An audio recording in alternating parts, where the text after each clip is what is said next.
he said, look, the emperor has no clothes, or if the emperor does have clothes, namely Putin, then he's taking a long time to get dressed, which I think is a very memorable way of putting it. And of course, it was about the exposed fragility of Putin. So my question to you is, how can we assist this fragility along? Is that a goal? Look, what happens inside Russia is for the elements of Russian society and Russian politics to work out. It's not for us to work out. It's not for us to sit around and plot how to change the regime in Moscow. We've made clear that that's not where our efforts lie. Our efforts lie in supporting Ukraine so that it can be as successful on the battlefield as possible. Success for Ukraine on the battlefield obviously reverberates inside Russia. Why did Prigozhin do what he did? He did what he did because he was so unhappy with the course of the war effort in Ukraine. If Putin had been succeeding in Ukraine, you would not have seen Prigozhin running pell-mell down the track towards Moscow. So from our perspective, our job is to provide Ukraine with the tools, capacities, support alongside allies and partners that it needs to be able to continue to be successful and to show to every element of Russian society that Putin's adventure in Ukraine was a misadventure. And that, for us, has to be the prime directive, and that's what we're focused on. I mean, talking about Putin's adventure in Ukraine, one of the nastiest aspects of that adventure has been the Wagner Group, Prigozhin's Wagner Group. Is it now out of play? Is it now out of commission? Do you have any intelligence on that? I mean, to be clear, I don't think anybody knows whether Prigozhin, whether Wagner, whether the Russian Ministry of Defense, whether any particular general, any particular commander. This is all so unsettled and uncertain, and the full implications of what happened with Prigozhin's mutiny have yet to play out. We will see it play out over days, weeks, months, and clearly this is what is preoccupying Putin and the people around him, is what's the next shoe to drop? Where does this all go? Who else was involved? And they are actively trying to work through all of that. So I cannot give you a clear answer about whether the future of Wagner lies here or there. I will say this, at present, Wagner is not fighting in Ukraine. Elements of Wagner have in fact moved to Belarus. Other elements are looking probably to go further afield. And the loss of Wagner as a fighting force, if that continues, if that persists, does mean that one of the most effective cadres that was responsible for some of the modest progress that Russia made during its last counteroffensive is off the board. So that's going to come at some cost to Russia overall. But it's hard to predict next month, let alone a few months down the road, as to whether, in fact, what we see today, which is Wagner out of commission from the point of view of Ukraine, remains the case. You heard Prigozhin publicly say they're not engaged in Ukraine right now, but also muse about whether they may get engaged in Ukraine in the future. I don't think he knows. I don't think Putin knows. I don't think Shoigu or Gerasimov knows. And so we need to plan for any contingency. Now, there's been a lot of talk at this conference, but also more generally about the slow progress of this counteroffensive. The president of Ukraine was on the screen here this morning with Fareed Zakaria, his chief of staff, Yermak, yesterday, both reiterating very strongly that we need ATACMS and we need F-16s. Now, I know there is some controversy about whether they actually need it, but they're the ones on the ground, and they're the ones asking for these important pieces of military equipment that they say will help them finish the job. What do you say to them when they reiterate this demand? So first on F-16s, I said on CNN a few days ago, John Kirby said yesterday, we are moving rapidly to try to help Ukraine get the capability it needs to be able to actually operate those F-16s effectively and put them to use. And that means working with our allies to train Ukrainian pilots, and then also how to sustain and actually service an F-16 squadron or multiple squadrons in a fight. So that work is underway, and we are going to push as fast as possible to be able to deliver that capability to Ukraine. But I would point out the following. Russia has somewhere in the neighborhood of 800 or 900 fourth and fifth generation fighters, 800 or 900, and they have not played a significant role in Russia's counteroffensive or in Russia's defensive efforts in the south or the east. Why is that? It's because air defense is such a significant element to both sides' capabilities that Ukraine can hold Russian fourth and fifth generation fighters at risk, and Russia could hold Ukrainian fourth and fifth generation fighters at risk. So the view of our military commanders is that the notion that F-16s would play a decisive role in this counteroffensive, given that fundamental reality which has played out in the battlefield over the course of the past year, they have a different view than what you have heard from some Ukrainian voices. I would also say that those fighter jets are important for the long-term defense and deterrent capability of Ukraine. So we are not just building for the counteroffensive today, we are building a force of the future for Ukraine tomorrow, and that's really what a significant amount of this work is about. With respect to ATACMS, obviously, the British and the French have provided long-range strike capability that's integrated into the Ukrainian fight.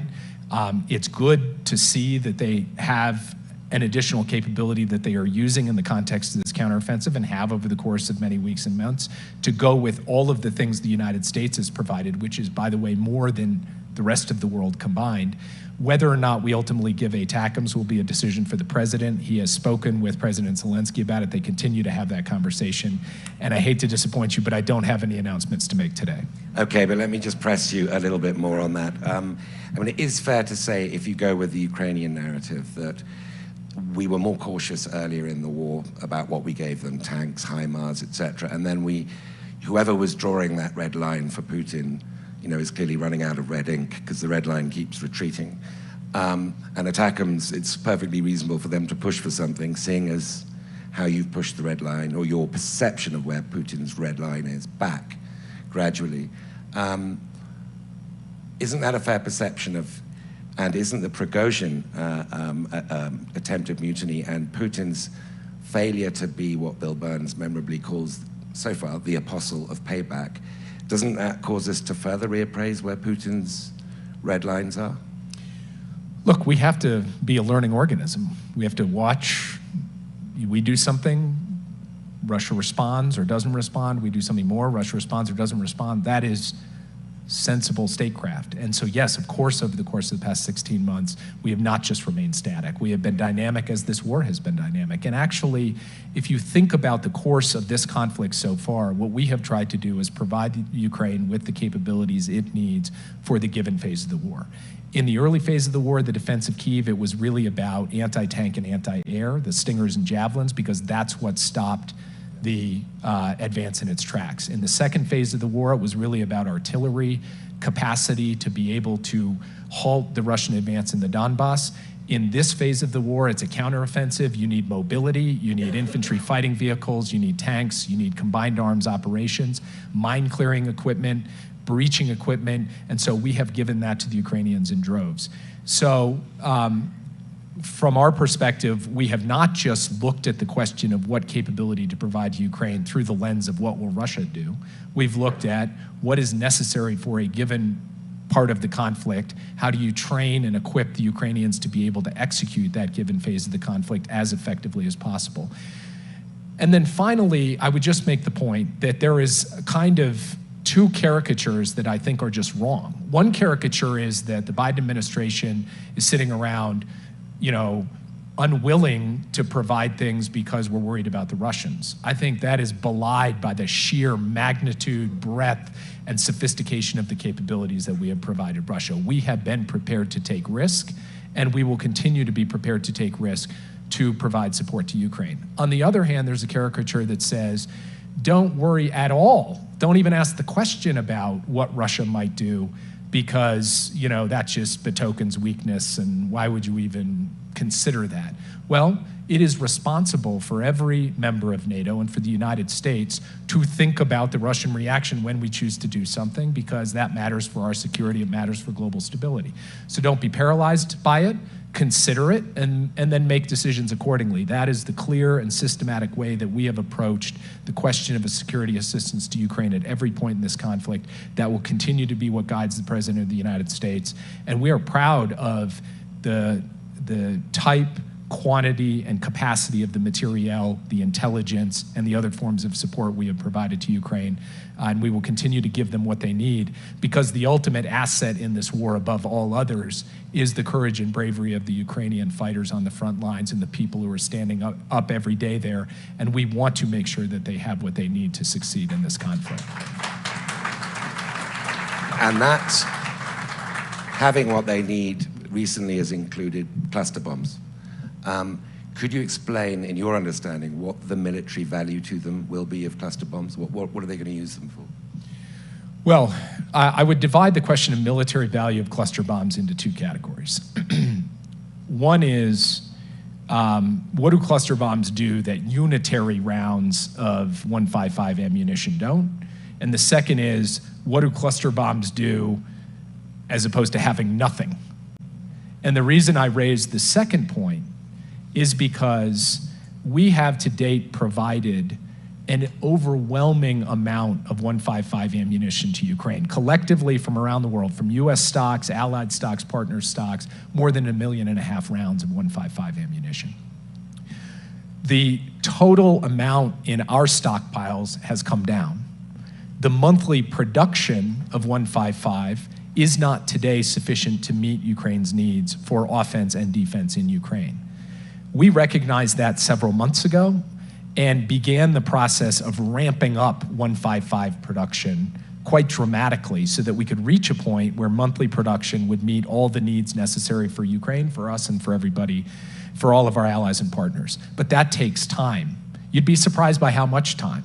I think a lot of us think about the World War II concept of Rosie the Riveter and rolling tanks and planes off the production lines that were converted from being car factories, and we did that in a matter of months.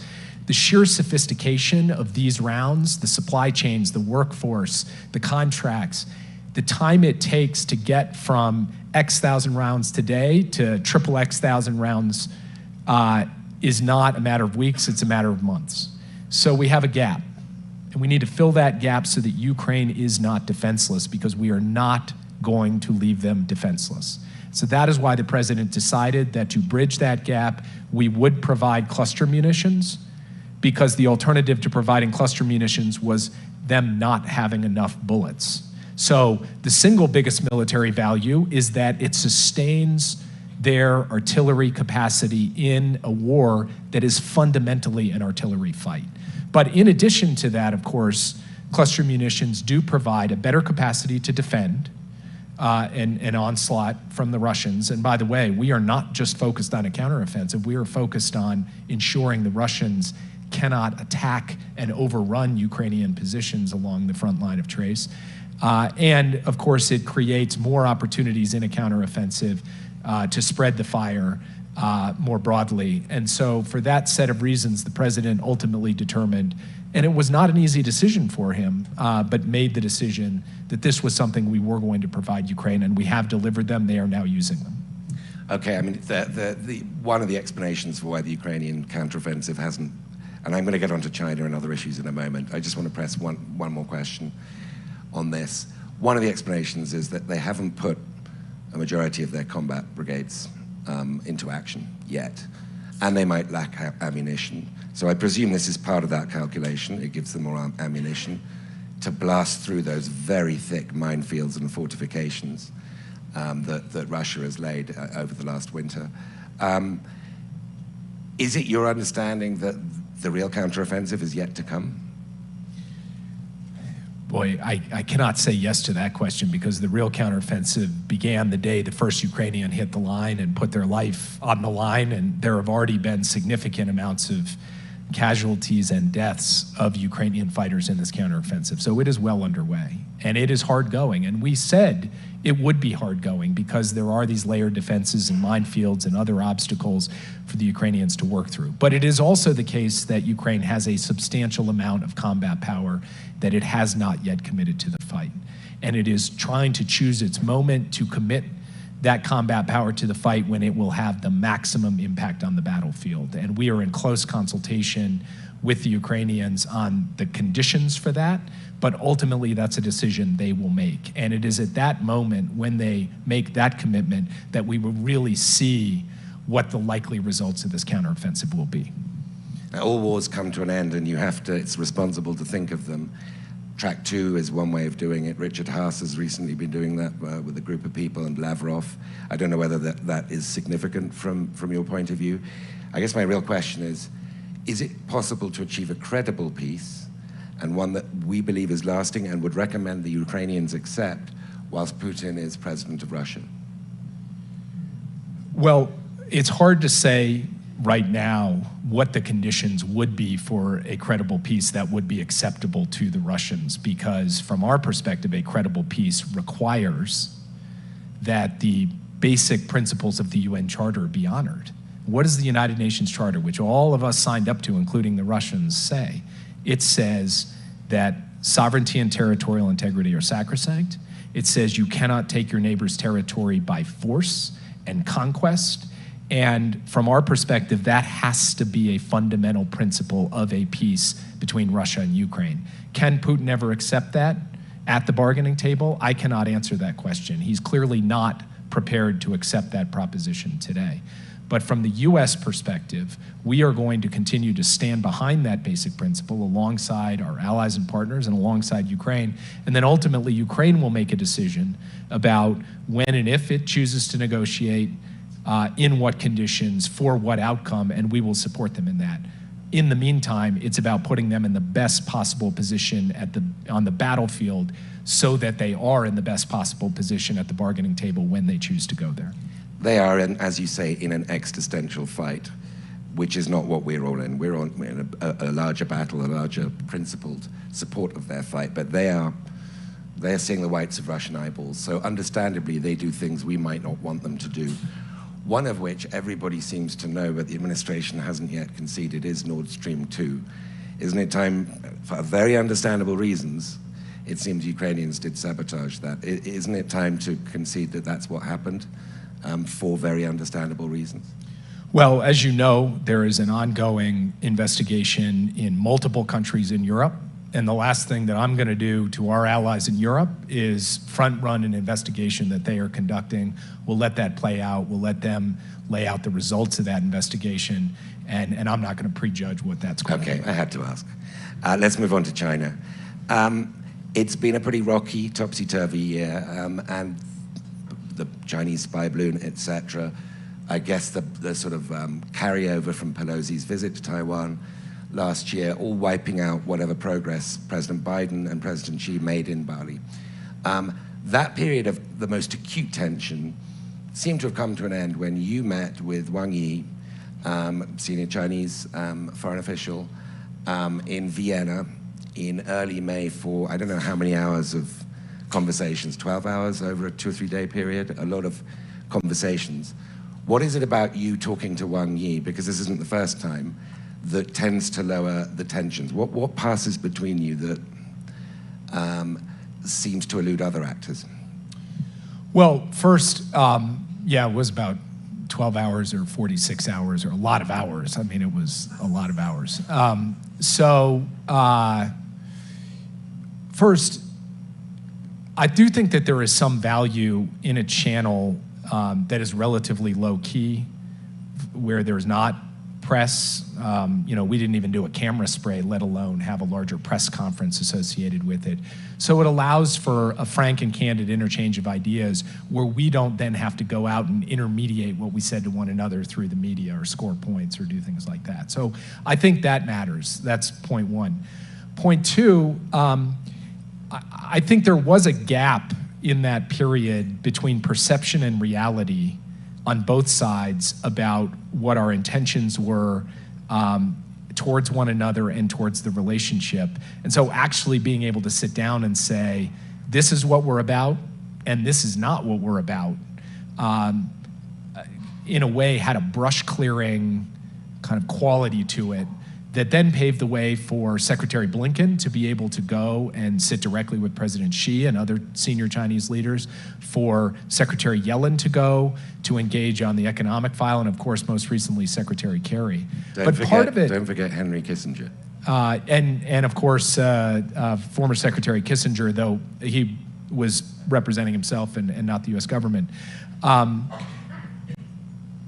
Part of it also is about just being straightforward. Wang Yi raised a set of concerns about what the U.S. is doing, has done, will do, and I had the opportunity to say, here's why we've taken actions we've taken, here's why there are further actions we will take and how you should perceive them, and here are ways in which we can manage the relationship effectively, and here are ways in which the U.S. and the PRC could effectively work together on issues of common interest. And I actually think being clear, straightforward, and setting the emotions, the rhetoric, and some of these larger philosophical framings aside and just getting down to the core practicalities, there is, I think, a genuine possibility for a stable relationship, even though that relationship is inherently competitive and will involve us doing things that Beijing doesn't like and will involve Beijing doing things that we don't like.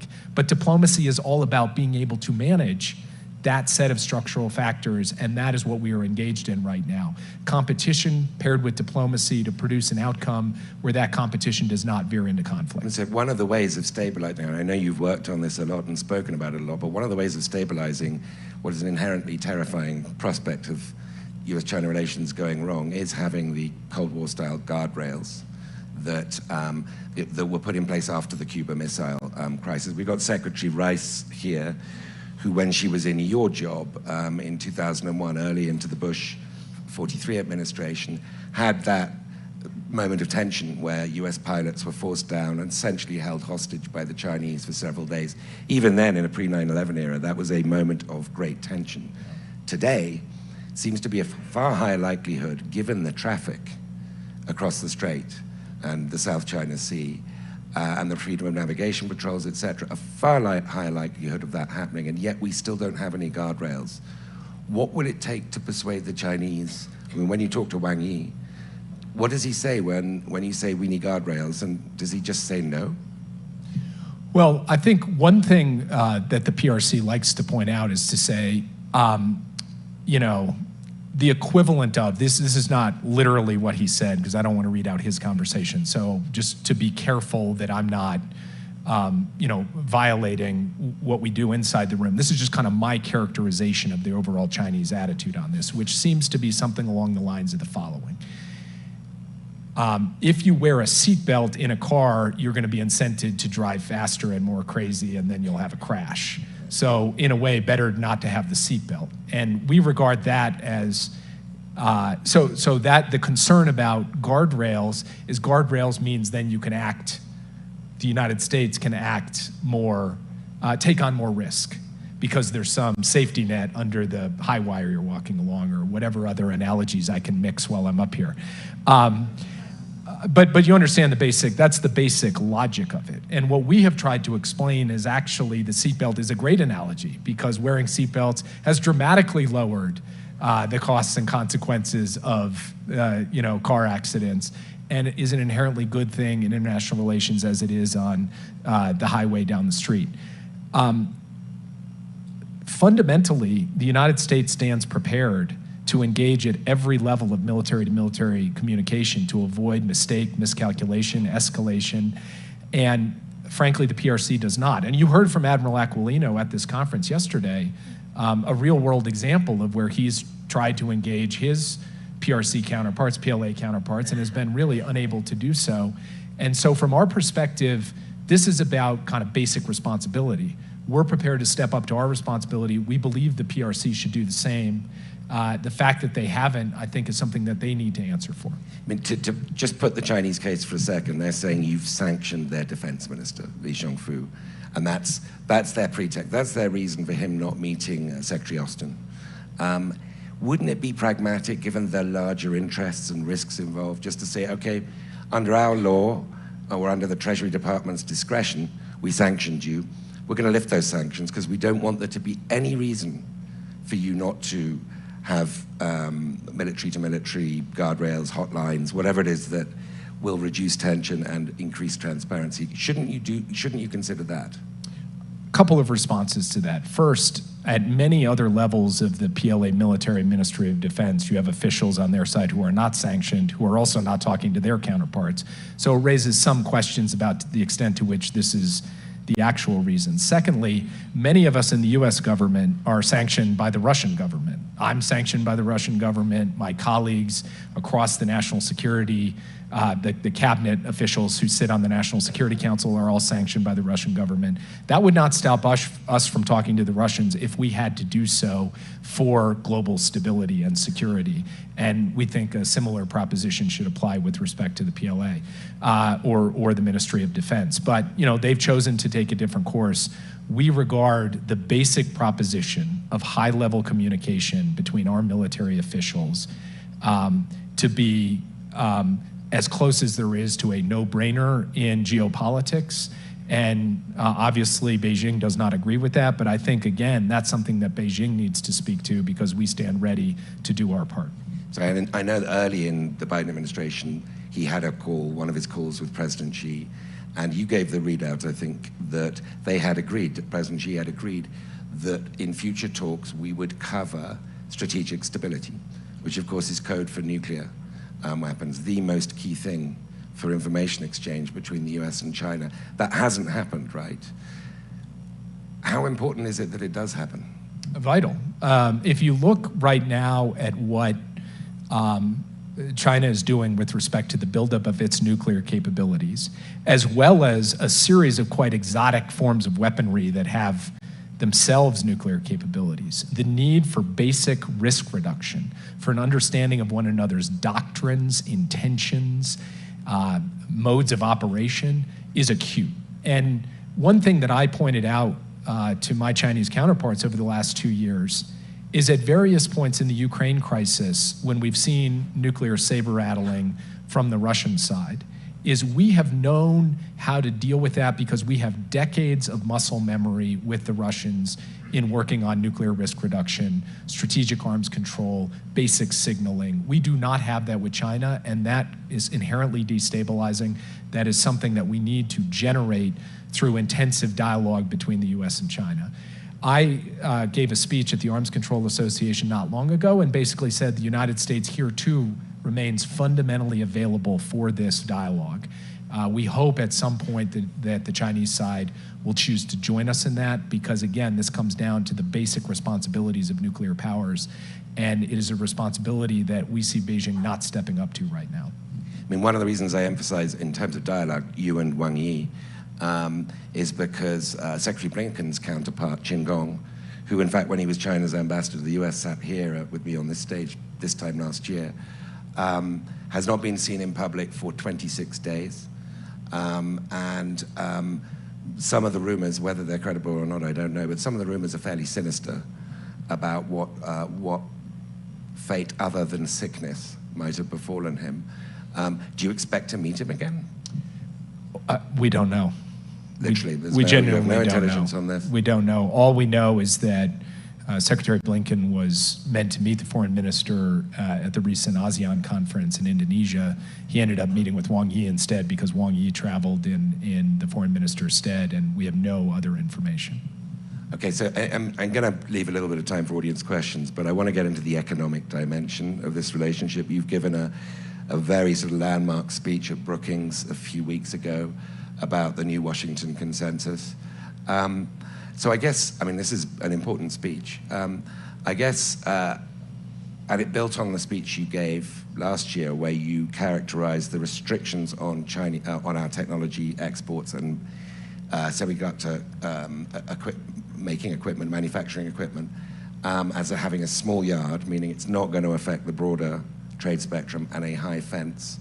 Now, I believe you have understandably been visited by lots of very senior tech leaders, including Pat Gelsinger of Intel, who spoke to us here at this forum a couple of days ago.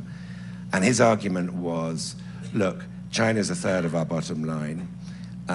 We use that bottom line to fund research and development here in the United States so that we can remain cutting edge. You've been hearing a lot of these arguments, I imagine, that could be summarized as keep that yard small. Have those arguments sort of hit home? How do you respond to them? I respond to them by saying, yeah, we said small yard, high fence. We meant small yard. I agree we have to keep it small. And if you look at the October 7th export controls, we are talking about a very small number of very high-end chips that were covered by that, along with the semiconductor manufacturing equipment you referred to. The vast majority of sales of chips designed by the United States to China has continued unabated.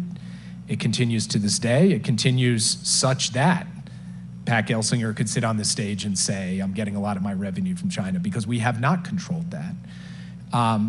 The bilateral trade between the United States and China hit an all-time high last year. So from our perspective, continuing to focus on foundational technologies with national security applications inside a small yard, that will be our focus, and we will continue to prove out, I believe, over time, that the vast majority of trade and interchange between the US and China will not be affected by those national security applications. But we also are not going to shy away from the basic proposition that US and allied technology should not be exploited to undermine US and allied security. And so we are going to continue to look at very targeted, very specific restrictions on technology with national security and military applications, and make judgments rigorously, carefully, methodically, and yes, in deep consultation with our private sector. And I had the opportunity to sit with some of the chip CEOs last week. We're not going to do this willy-nilly or pell-mell. We're going to do it very carefully. And that is what I believe we have proven out over the last 2.5 years. That will be how we approach things going forward as well. It is fair to characterize the Chinese as thinking you're playing a zero-sum game here. Qin Gong's successor as ambassador was here on this stage a couple of days ago, and he had a very memorable analogy to, well, this is a swimming competition where we're required to wear outdated swimwear, and you're in Speedos, which is a vivid analogy. And I'm doubtless the Speedos. I'm sorry about that. Yeah, no, you're not accountable for that analogy. Doubtless the Speedos are made in China, but this is what they believe, right? This is what they believe, and so I guess I'm going to conclude before going to the audience with a sort of larger philosophical question about the end game with China. A lot of Cold War analogies are made. But the difference is, amongst a number of differences, is that we could envisage the collapse of the Soviet Union because it was ideological. We weren't seeking to beat Russia. In the perspective of that time, we were seeking to defeat the ideological competitor. China, is it about China's regime, this competition, or is it just a permanent feature about China's size, that we are going to face an indefinite geopolitical competition with China that has no sort of natural conclusion in the way the Cold War did, or we could imagine it did at the time? I said before I came into government, and I believe that this is actually reflected in President Biden's thinking, his approach on the question of the PRC. We're not aiming towards an end state where at the end of it, it's all just over. We're going to have to live with the People's Republic of China as a feature of the international landscape indefinitely, and we will have to learn to live together as major powers. That is a basic strategic premise of our approach. And so instead of an end state, what we are looking for is to establish a steady state that is fundamentally favorable to the interests and values of the United States and our allies and partners, because we think that is a more stable, prosperous, and secure world. That goes for everything from dealing with the largest peacetime military buildup in human history, which we're contending with from the PRC, to the domination of critical supply chains that create strategic dependencies that we are looking to move away from, to a series of other forms of aggression, coercion, and intimidation that we will not shy away from working with allies to stand up against. We will do all of those things, and at the same time, as we have demonstrated over the course of the past few months, engage in diplomacy to manage the competitive aspects of the relationship, while we also look for areas where the United States and China can work together in service of the interests of our people, the people of the PRC, and the people of the world as a whole. So yes, I think this is going to be a feature of the international landscape out into the future. We recognize that. We are prepared to manage that. And I believe my job as National Security Advisor, with the direction of President Biden, is to try to put the United States in the strongest possible position to manage that relationship effectively, meaning strength at home, strength with allies, and a clarity of purpose on everything from the kinds of rules and norms that are being set, from freedom of navigation to technology ecosystems of trust, to the deployment of capital globally in a way that is transparent and in service of practical problem solving rather than coercion or intimidation. That's what we're working at every day. That's the core of our approach to China. And I will also just say, with respect to the ambassador, it's interesting to hear him cry foul when you look at a series of PRC policies. Outbound investment restrictions, China has them. Export controls, China has them. Cyber-enabled economic espionage, forced technology transfer.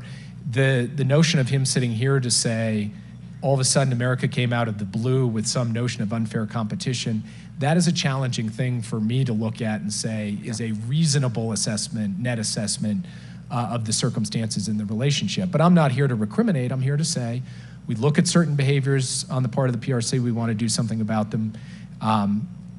They look at certain things we do. We will explain why we are taking the steps we are taking to try to minimize the friction associated with them. And we will continue to work towards a stable, effective relationship with China over the course of time. To be fair to the ambassador, Steve Clemens was interviewing him, and so he forced this analogy. So I was going to ask a question about Narendra Modi, but I'm an unselfish person, and I realize I'm stealing audience time. So yeah, if you could put your hands up, and the lady towards the back there.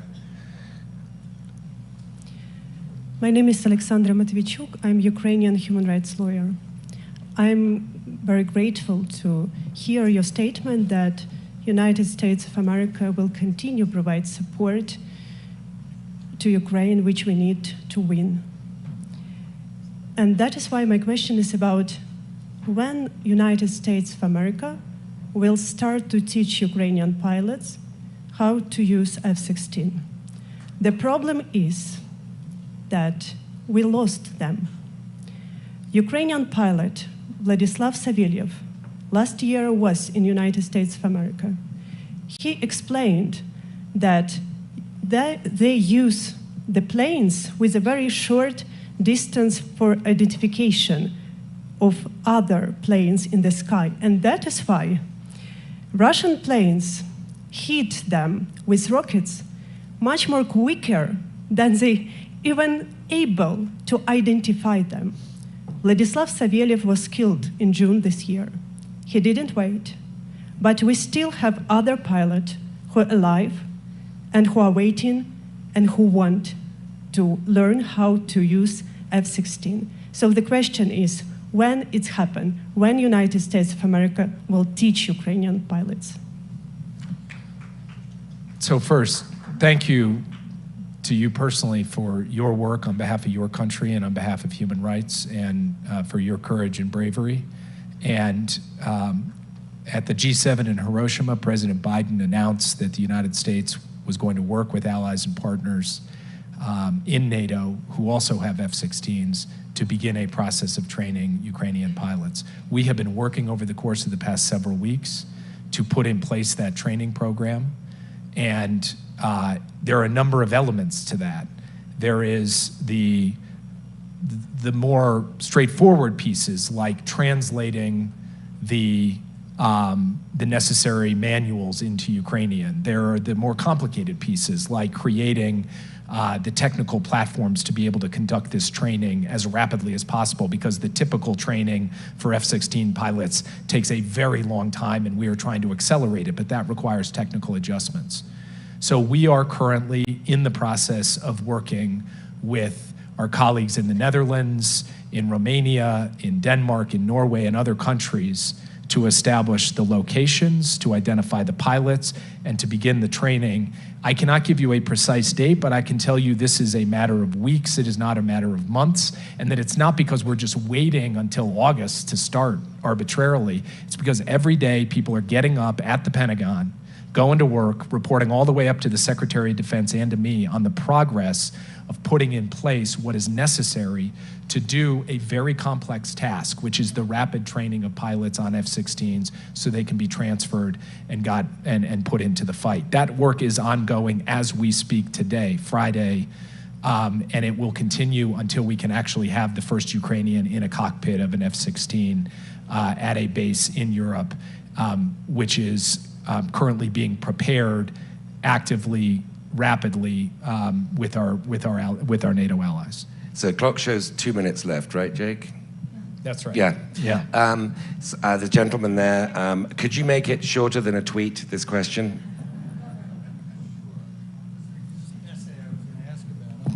Thank you, Stephen Shapiro from the Atlantic Council in Bend. I want to address the production question that you raised and the Rosie the Riveter analogy. There is on the books a statute, the Defense Production Act, which would cut contract time and enable the administration to direct all kinds of activity by the private sector with respect to production. I know that there are other bottlenecks, but this is one that would cut through a great deal. It was used 99 times in the pandemic to produce gloves and masks. It's been used once in this war for the purpose of permitting the seizure of Russian vessels, never for the production of ammunition. This is a and long I wonder tweet. if we could address that. Okay.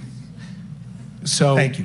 The Secretary of Defense, President of the United States, have indicated we will use any tool and authority, including the Defense Production Act, if it will speed up the production of ammunition. At present, the DPA is not the issue. Issuing a DPA declaration would not, from our perspective, speed up production. If we decided it would or it could, we would use it tomorrow. We are actively working as rapidly as possible to build out the production lines for 155. We do not want to lose a day, and there is not a tool, authority, or dollar that we're going to set on the sidelines to not being able to do that. I will tell you, I personally sit in my office every morning and spend 30 minutes on 155 ammunition. So I get a little passionate about this because the suggestion that we're like leaving something on the shelf to speed this along, to get the Ukrainians the single capability they need more than any other capability, 155, it's not correct. We are trying to do everything we humanly can, and we are looking at a series of tools and authorities to continue to juice it. But the fact is that the challenges that we have in terms of speeding that production lie in things that the Defense Production Act simply can't solve. That being said, I go back and ask the question every day, is there another authority, another use of a tool that could do this? If there were, we would do it. Well, that seems like an appropriate note to end what's been a really wide-ranging, very interesting conversation. Thank you very much, Jake. I enjoyed that.